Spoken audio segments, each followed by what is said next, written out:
Since the dawn of mankind, humanity has been fighting for advanced weaponry in an age of constant warfare.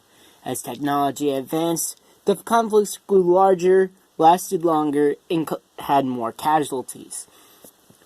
Of course, by then, humanity was not able to destroy itself. Well, till almost 73 years ago. In 1945, World War II brought the worst weapon ever, the nuke. A weapon that was able to destroy cities with one blast, and turn simple human beings into nuclear shadows. The 1950s is shown about the world of prosperity in a time that is known as a different time. The average suburban American family with their white picket fences, little diners, and typical post-war nostalgia is now known as a different time period. But what if that never changed? What if the fear of communism, the 50s, remained, but technology into the 21st century, but technology still advanced? Welcome to the world of Fallout. An RPG game where humanity went down a darker path than in our own world. In response, the nuclear war came.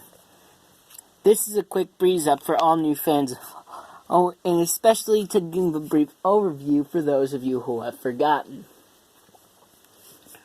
some of the major parts of the lore. Let's get started.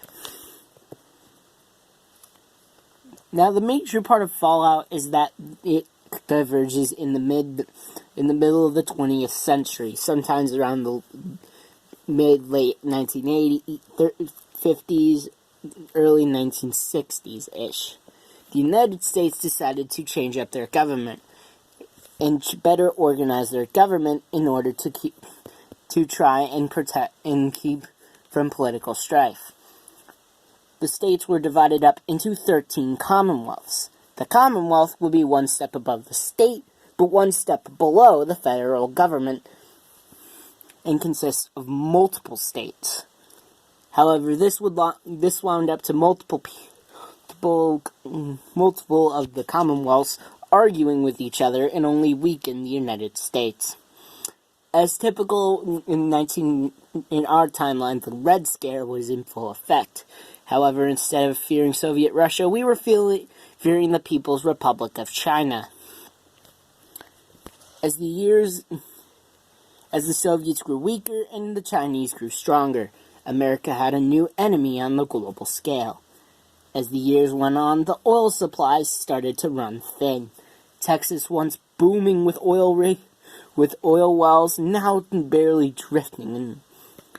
In 2051, the United States accused Mexico of compromising the border, placing sanctions on Mexico, causing Mexico to fall into political anarchy and collapse. Trying to protect oil interests in Mexico, the United States invaded Mexico in order to... And that is part of the story. So in 2060... A few years later, the European Commonwealth, basically an evolved EU, went to war with the Middle East in order to gain oil. This was the start of the Resource Wars. The Resource Wars would go on for 8 years, and the Resource War between the Middle East and the European Commonwealth would go on for 8 years until the wells dried up. The European Commonwealth soon fell into anarchy after the war.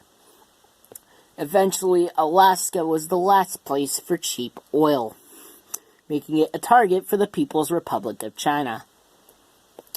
And the Americans tried to fortify their best efforts, but in 2066, the Chinese invaded.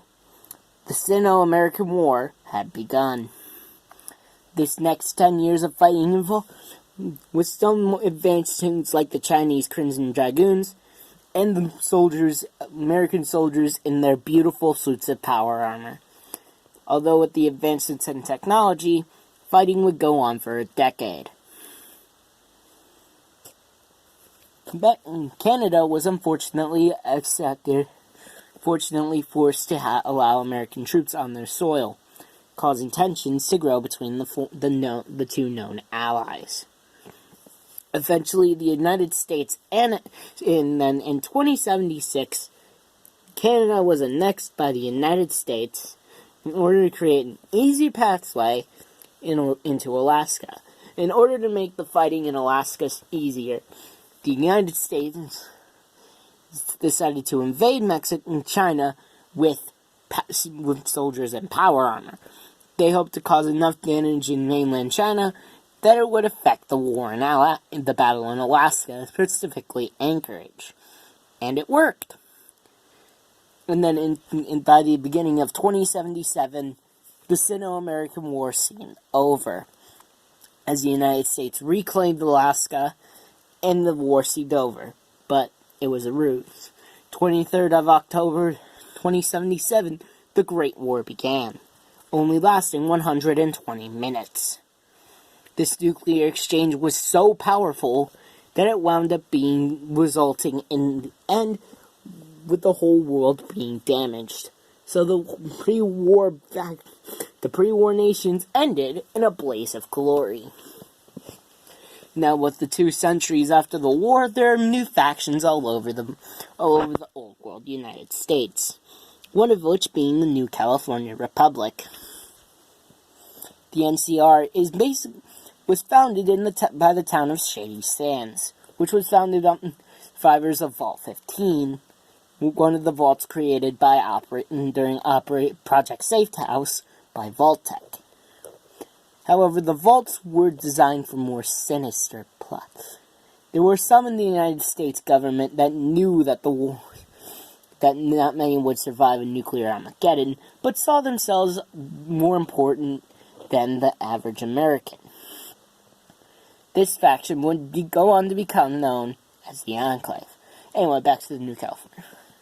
The NCR is the closest thing that resembles a nation.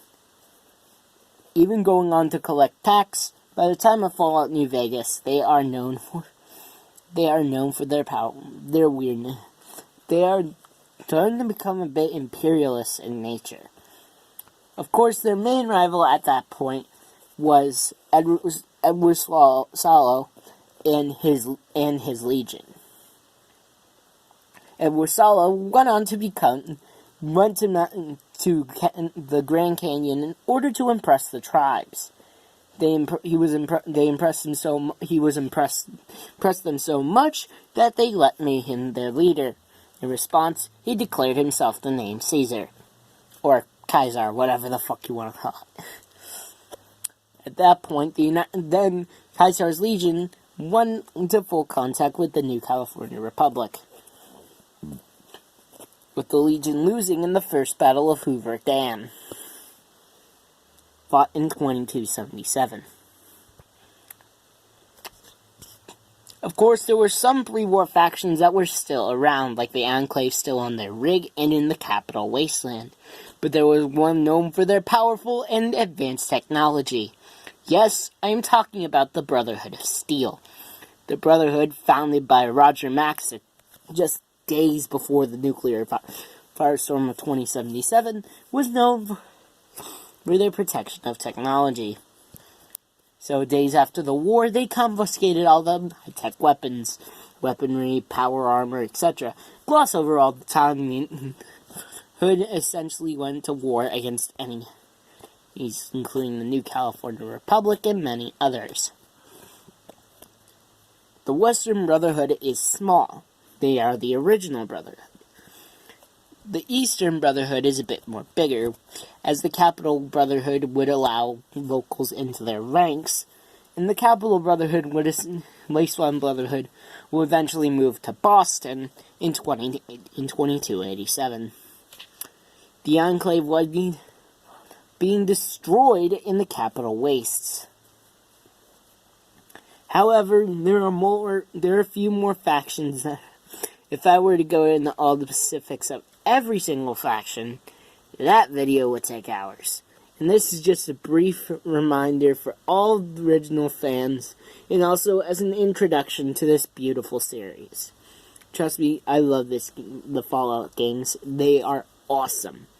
Definitely like and subscribe if you want to see more Fallout content like this. And yeah, see you all next time. And as the saying goes, war never changes.